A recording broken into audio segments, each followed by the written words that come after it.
What's up, guys? Welcome to Touchdown Talk, where everything and anything football goes. I'm your host, Jason, and today we're going to be going over this year's Pro Bowl because there's been a lot of talk about it, whether people like it, people hate it, what they want to change.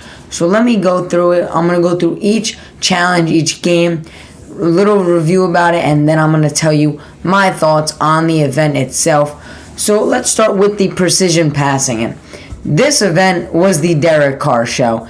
Derek Carr went out there and balled out. Basically a free agent. We know he's not staying with the Raiders. We don't know where he's going to play next. But this is his last time at the Raiders facility, and he balled out. He took over, just won the competition by himself, completely balled out. And after the challenge, his post-challenge, post-game, I can't say that, but post-challenge conference where he was interviewed by Ryan Clark of NFL Live was hilarious. Take a listen. Derek Carr, this was hilarious. Derek Carr stole the show, not only with his play, but with his conference. Derek Carr, I wish him all the best. And now to my point, I like the event. I like the precision passing. I think we can use a little bit more of it. I don't like that it's just one round, Later in the video, we'll talk about a couple of rounds that had 2-3 rounds in them. And I think that this could be one of those. I think that this event with the quarterbacks, I think you should maybe do like a bracket type thing where you do the one quarterback versus one quarterback, and then he advances, and then he gets the point, and then I guess give like 1 point each, and then make the final for 3 points. And then, if all three, one conference win, then they just get all the points and you don't have to do a final. But I feel like do it that way as a bracket. Maybe do an extra round, like 2-3 rounds maybe. But this event, seeing them pass, maybe add a couple of targets. But the precision passing, one of the best. It's been there for a couple of years now. I definitely think this will continue. It should. They should add more, though. Now, next is the water balloon. Now, this water balloon, it was just a balloon toss. I mean, really, it was kind of boring to watch. Now, this is what you do at maybe office picnics, maybe carnivals, some parties maybe, but this is like a summertime thing. You go out in the backyard, you get a bunch of group of people, maybe at a party or something, and you do a water balloon toss. And that's all this was. I think to have these athletes who, are the best athletes in the world, especially these NFL players, this was just really kid game-ish for me. I get, football is a game, but this was just really childish, I think. I think the NFL can eliminate the balloon toss. I didn't really see the objective of it. I guess they wanted to add another game, but I definitely think that this could have been avoided. Next year, definitely take this out. I don't think we need it. Next up is the best catch challenge. Now, the way they did this, I didn't like the beginning of it. I don't like how you got them going all over Vegas. Stephon Diggs was in a pool. Pat Surtain was in downtown Vegas. You had Amon-Ra St. Brown jumping into a pool, and then Justin Jefferson just stood at the bottom of the Eiffel Tower there, and they had quarterbacks throwing the ball. I think that was really pointless. I think the final between Diggs and Amon-Ra St. Brown was how it was supposed to be from the beginning. You get a trampoline, you get props, just like the dunk contest. The dunk contest in the NBA is, one of the best events at the All-Star Weekend. And I think the best catch challenge can do that. I think when you look at the finals for this challenge and, you see Stephon Diggs, you see Amon-Ra St. Brown, this is where it's at. And I think the NFL fell flat with the first half of it. But the final of it, I did enjoy. Now, Stephon Diggs dropped both of his. His brother threw him the ball. Then he had Lawrence and Michael Vick throw him the ball. Amon-Ra St. Brown made 2 unbelievable catches, incorporated his brother in it. Amon-Ra St. Brown deserved it. We had Pete Davidson throw up a 69. That was hilarious. He stole the show during the best catch challenge, but Amon-Ra St. Brown deserved the victory. Congrats to him. NFL, next year, take out the first half. Just do the final, but with all of them. Get all 4 of them to do these challenges, do multiple rounds, and I think it'll be much more entertaining, and we'll see amazing catches rather than kind of what you had to do. I get it's Vegas. I get that's kind of what they were going for, but I'll take the final event over the Vegas strip kind of thing anytime.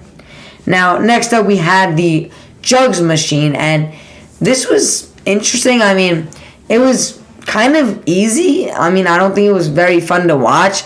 Jugs machine just kind of like threw up the ball like a punt, and then you had linebackers, offensive linemen, fullbacks catching them. I mean, to me it wasn't exciting. I love football. I love, watching the Pro Bowl, but this just wasn't very entertaining for me personally. And a lot of you could probably disagree with me. A lot of people might disagree with me, but personally, my opinion, I don't like how it went down, but that's just me. I feel like you can take away the jugs machine just like the water balloon. I don't think you need it.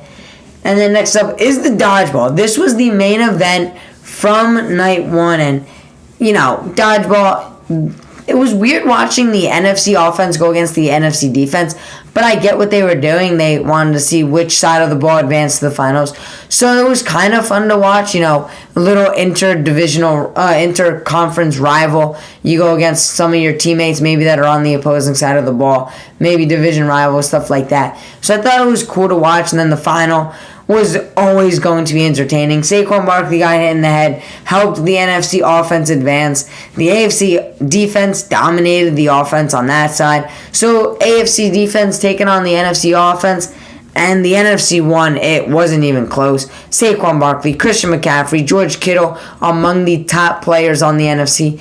Kyle Juszczyk also a stud throughout the entire weekend. Shout out to Kyle Juszczyk. He balled out during the Pro Bowl weekend, not only during dodgeball, but flag football. But I'll get to that later.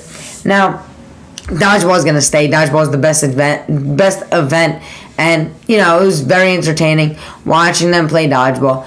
I feel like it could be improved just a little bit. Maybe, like, the rules could be, like, explained better, like, with the yellow markers and the out-of-bounds markers. It could be extremely confusing to the players, and then when they're stepping out, and then we're like, wait, but they're out, and then they're not out, so that's confusing. Make it just one big square, not have it get smaller, or actually go follow the rules through it. But as always, dodgeball is entertaining. What else can we say?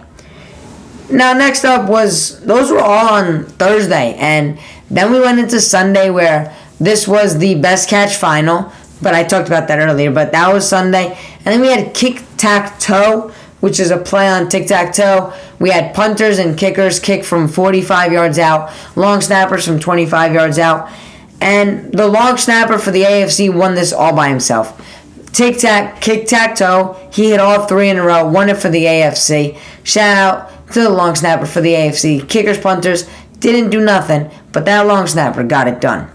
Now, next up was our gridiron gauntlet, and I want to see what they do next year, because Myles Garrett dislocated his toe on this challenge, on this event, so it's going to be interesting to see, what the NFL has to say about that. Maybe, it's just a fluke. He might have just tweaked it, and, it's not going to happen every year, but I love the gridiron gauntlet. I think getting the defensive linemen, linebackers involved with the running backs, and then the linemen involved as well. I think all around it's a great event.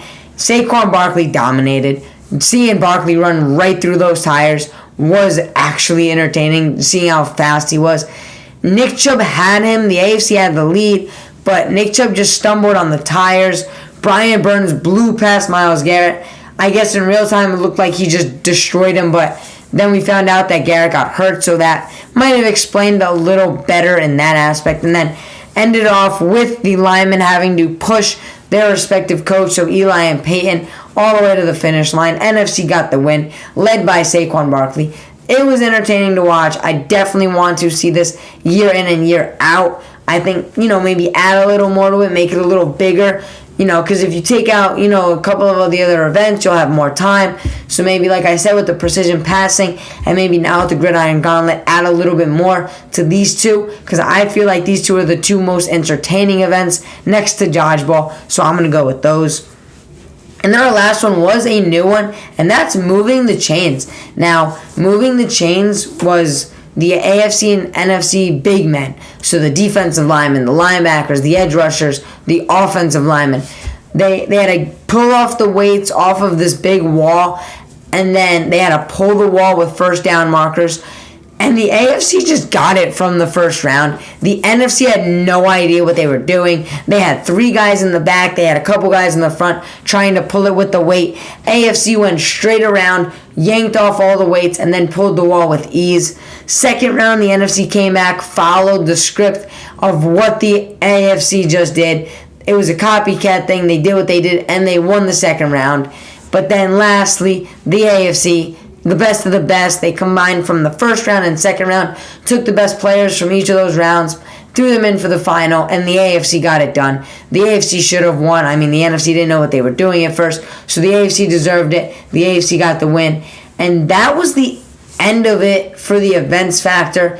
The events were over after that. That's kind of how it concluded. We had the Best Catch Challenge final as well, but then we went into our flag football. Now, flag football was spread throughout these events, so it was flag football, event, flag football, event, and then the flag football final.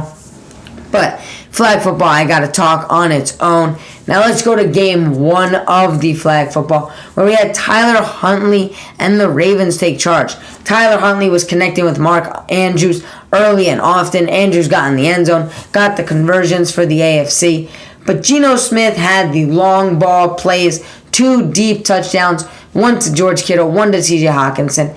And what was interesting about this was they all had wristbands on now. In flag football, some teams, they have plays and they got it organized, but, they didn't have much time. Some players got there just the day before and were just trying to, get it going, get ready. They had to practice for it, but when you look at the flag football, I loved it. I thought flag football was extremely entertaining. Watching all the players look at their wristbands, that's not something you see. It's the quarterback. Sometimes in the NFL have it, depending on the quarterback, but they just rally the play. They were also mic'd up, so that was very cool. We got to listen to Peyton, listen to Eli. They had walkie-talkies, so we got to listen to more of the coaches. And, that's not something we see in the NFL. We don't see the mic'd up moments between the coaches calling the plays, because obviously we can't see that, but watching the coaches calling the play, listening to some of the play calls, and then seeing how the quarterback, called the play, just gave out the number. Some said the entire play, but it was very entertaining to watch. Davante Adams had a drop in the first game, but then he also had a deep ball. And here's where a crucial play came in. Now, Adams caught a deep ball, pitched it to Tyreek Hill, and then boom, Jalen Ramsey, not intentionally hitting Tyreek Hill, but he went to grab Davante's flag, grabbed Adams' flag, but at the same time the ball was pitched to Tyreek Hill, so when Ramsey turned around, he kind of just bumped into Hill. Hill went flying, the AFC scored, so we had a little skirmish with the refs seeing what was going on, but the players were just fooling around. They weren't actually fighting. It was kind of like a fake scrum, because that's what happens in the league if something like that happens. So that was actually funny to watch players do that. It was an unnecessary roughness call, which was hilarious to see. You call an unnecessary roughness in flag football. And the refs, we all know the story about refs in the NFL. And let me tell you, the refs had a lot to do with the final of flag football. Now, yes, you heard that correctly. The refs and flags had a lot to do with the final of flag football. No pun intended. Now, the NFC had 8 seconds left in the first half. Geno threw an interception. The NFC couldn't get it done. But let's move on to game 2. Now, game 2, let's go back to that. The NFC actually won the first game. In the second half, they came back. Geno Smith goes down and wins the game for the NFC. They went up in the challenge. They went up and they won the first flag football game. I got the games confused. Game 2, the AFC won. I got 1 and 2 mixed up, but game 2, the AFC won. And the NFC started with the defensive touchdown. They got outgoing early and often. They scored extremely quick with defensive touchdown. But Diggs, he went down the field, and Trevor Lawrence throws a lateral to Diggs, and Diggs goes to throw back corner to Lawrence, picked off by his brother, Trayvon Diggs, and you will not be able to see something like that. This is something you only see when you see brothers, especially when you see a brother playing wide receiver and throwing the ball. And Trayvon is going to brag about this for the rest of their lives. That's what's going to happen. He's going to say, hey, remember that one time When I picked you off in the Pro Bowl? Yeah. That's going to be a topic of conversation at Family Event. You can guarantee it. Next drive, though, the AFC got the ball to Stephon Diggs. Deep ball to Diggs. He caught it for the touchdown. Trayvon got a little turned around on it, went to the other receiver, tried to get back to his brother, couldn't in time. Diggs with the touchdown for the AFC. The NFC struggled at the end. They had a chance to win the game, but couldn't score a touchdown, so the AFC got the win in the second game. So they were tied 1-1. And based on the events, the third game was actually started with the score of how all the events were brought up. Now, all the events were 3 points. The flag football games were 6 points. And in this, when you went to game 3, the AFC led 21-15 in the total amount of challenges, flag football, all of it combined. So that's how they started the third game of flag football, with the AFC up 21-15, which was actually kind of cool because it was like, they earned it. So it wasn't like in previous years where dodgeball was just the determining factor. They would just be tied and it would be like, all right, whoever wins the last dodgeball game wins. No, I loved the format of how they did this. AFC was up 20-15. So instead of the last flag football game being like 8 points and whoever won. No, it was pretty cool seeing that they started the game up 6, which was pretty cool because that's a touchdown that could be a deciding factor in flag football, especially when you're winning. Now, Derek Carr and the Raiders started this game. Peyton Manning said he wanted the Raiders to be saved for the third and final game to end the Pro Bowl with their own team. Derek Carr with Adams and Josh Jacobs, they were able to get started on offense. But Kyle Juszczyk for the NFC, I mentioned him before, we're back to him. He threw a 30-yard pass to Justin Jefferson. Kyle Juszczyk, one of a kind. What a guy, a fullback. On his Instagram story with his girlfriend afterwards, he was talking about it. He was all smiles afterwards. Him and George Kittle were play wrestling. That was hilarious. Their teammates, they loved the WWE. They were doing the choke slam. Then Kittle got him with the RKO. Hilarious to watch those two in action together. Both teams went back and forth in this third game. It was very back and forth. It was very entertaining to watch. And then we got the controversy at the end of the game. Rules were not explained properly. Pat McAfee was on the call with Kirk Herbstreit, so they were confused about the rules at the beginning. The coaches were a little confused, and at the end, it came into fruition that nobody really knew what the rules were at the end. The AFC was mad. Ray Lewis was mad. Peyton Manning got extremely mad. He wants to beat his brother. He doesn't want Eli to beat him, but it was hilarious to watch Payne get angry over this flag football. That was funny to watch. The NFC got the dub in the end. They were able to go down and score. AFC got the ball. They weren't able to go. The flags came out. There was controversy about whether or not the quarterback was able to run. And there was supposed to be a line mark where the quarterback can't run. And there's no running plays in this area. And then he can only run if he's blitzed. But they didn't know if the blitz came and if he was pressured. It was a lot of commotion. The NFC got the dub, though. The NFC actually won for the first time in 6 years. The NFC won the Pro Bowl. AFC has won the last 5 years. So this is a huge, huge thing for the NFC. Now, they got, I think it was $42,000 for each, for I think their charity or for the player. I don't know how the money situation worked, but I know they got $42,000, and then the winning team got an additional $42,000. So the NFC got around $84,000, and then the AFC got $42,000. So players still, they're happy with $42,000 for playing flag football, but the NFC extremely happy. They get an additional. They double their money with the win of the Pro Bowl. First time in 6 years. And now let's go overall. Now overall, I would give the Pro Bowl a 9 out of 10. I really enjoyed watching the Pro Bowl. And flag football was extremely entertaining. I didn't know what to expect going into it. I didn't know how it was going to work. I've played flag football, so I know how it works, but I don't know how it was going to work with the NFL players. But it was extremely entertaining. Like I said, that was my favorite part. Second would probably be the precision passing. I do love that challenge. Third would probably be the final of the best catch, seeing what the players had to do. And then fourth would probably be the gridiron gauntlet for me. And fifth, I would say move the change would probably be 5 for me. So, well, dodgeball. Dodgeball is 5. So that would be 5 for me. Those are my top 5 events for this. I think bottom would definitely be the jugs machine and the water balloon. I think you can eliminate those. The rest worked extremely well. Like I mentioned earlier, precision passing, gridiron gauntlet, add a little more to those. Those are extremely entertaining. Dodgeball stay the same. Flag football stay the same. Just make sure you clarify the rules with the coaches and players next time so there's not a bunch of commotion. We don't want to see that. But I hope you guys enjoyed this video. I know it's odd talking about the Pro Bowl, especially with how it was, but had to do it. That's my opinion on the Pro Bowl. A little bit of a review in there. If you do enjoy my video, drop a like. If you enjoy my videos, as always, I will see you guys next time.